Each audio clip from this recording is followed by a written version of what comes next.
makes him smile as he considers it a better luck to have. With this, he believes that he can finally reach the peak of martial arts.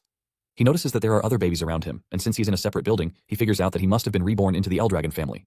However, he starts to wonder why there are so many babies in the room. Just then, maids enter the room with feeding bottles. They reach into one of the cots and grab a baby goblin to feed it. Gilfus is shocked to see a goblin in the room, and he wonders what the maids are planning to do. After feeding the goblin with a red substance, the goblin explodes, spilling blood on Gilfus's face. He is shocked to see this, and fear crawls through his body as he tries to figure out what is inside the bottle. The maids then decide to dilute it a bit and continue giving it to the kids. Gilfus is soon grabbed by a maid while he is still trying to figure out what it is that they fed the goblin that caused it to explode.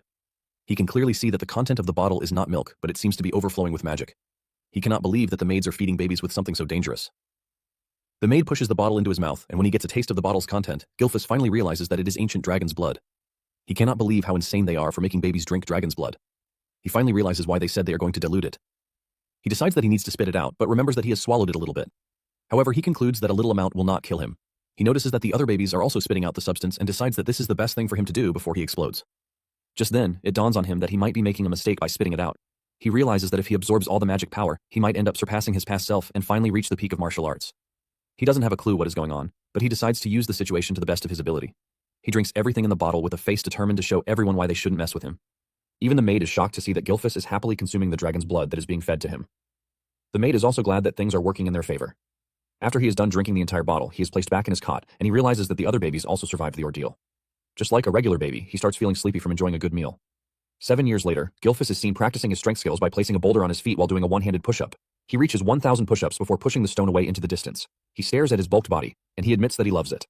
Apparently, Gilfus is now named Zeke Eldragon. Zeke attributes all the strength he has to the quality of the dragon blood that he consumed. The dragon's blood seemed to hold a vast amount of power, and even the babies who ingested just a little gained bodies which are far stronger than those of regular humans. Thanks to the divine dragon's true source power that he had already absorbed in his past life, Zeke was able to take in every drop of the ancient dragon's unique power. Zeke was able to go through a transformation that left him himself shocked. However, Zeke notices that he is still a 1-star warrior, leaving him disappointed since he is supposed to be at least 4 stars. Basically, a star is one's true source of power, which is compressed to its very limit. One envisions their body as a universe and lets the stars move within. It turns out that the difficulty increases with each star because the more stars, the greater the strength. And Zeke, in his past life, managed to reach the rank of 10 stars, which made him the only person in the world to ever do so. It has now been 7 years since Zeke was born as the son of the current head of the Dragon family, but he is an illegitimate child. His mother had already died, and his father never once showed his face. Zeke cannot believe that he has a piece of trash as his father.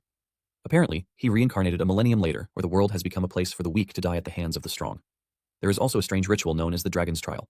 Only babies who survive drinking the blood are supposed to be trained as Dragon warriors, but Zeke has not received a single training from anybody.